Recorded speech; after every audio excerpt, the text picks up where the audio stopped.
এ যেন এক দুঃসাহসিক অভিযান। ৩ ঘন্টার চেষ্টায় খালের কচুরিপানা থেকে ধর্ষণ মামলার আসামি গ্রেপ্তার করেছে মির্জাগঞ্জ থানা পুলিশ।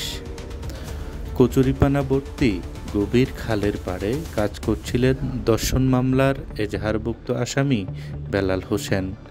পুলিশের উপস্থিতি টের পেয়ে পানিতে ঝাঁপ দেন তিনি। পুলিশও ঝাঁপ দেয় তার সাথে সাথে।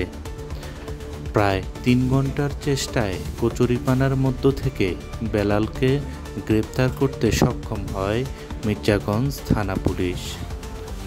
গত শনিবার বিকেলে পটুয়াখালীর মির্জাগঞ্জ উপজেলার একটি গ্রামে এই ঘটনাটি ঘটে। ঘটনাটি দেখতে খালের দুই পাড়ে শত শত মানুষের ভিড় জমে। পুলিশ ও স্থানীয় লোকজনের সঙ্গে কথা বলে জানা যায়, গ্রেপ্তারকৃত বেলাল হোসেন মির্জাগঞ্জ থানার একটি ধর্ষণ মামলার এজাহারভুক্ত আসামি। গত জুলাই মাসে বেলাল হোসেন ও বশির উদ্দিন নামে একটি ধর্ষণ মামলা করেন এক নারী। মামলার পর থেকে আসামিরা আত্মগোপনে ছিলেন। গতকাল বিকেলে আসামি বেলাল নিজ গ্রামের একটি খালপাড়ে কাজ করছিলেন। এই খবর পেয়ে তাঁকে গ্রেপ্তার করতে মেহেদি হাসান নামের একজন কনস্টেবলকে সঙ্গে নিয়ে খালপাড়ে যান মির্জাগঞ্জ থানার উপপরিদর্শক এসআই মোহাম্মদ এনামুল হক।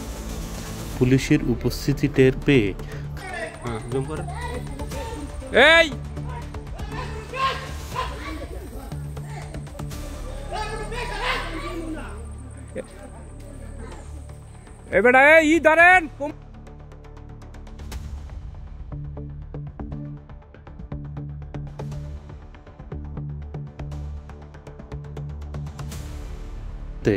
পুলিশ সদস্যরাও খালে ঝাঁপ দেন।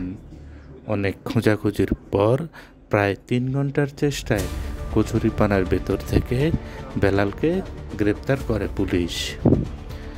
এ ব্যাপারে এসআই এনামুল বলেন, আসামি বেলাল দূর থেকে আমাদেরকে চিনতে পেরে যায়, তাই তিনি খালে ঝাঁপ দেন এবং কচুরিপানার মধ্যে লুকিয়ে পড়েন। সে খুব চালাক প্রকৃতির লোক। তাকে কচুরিপানা থেকে ধরতে আমাদের প্রায় সময় লেগেছে ৩ ঘন্টার মতো।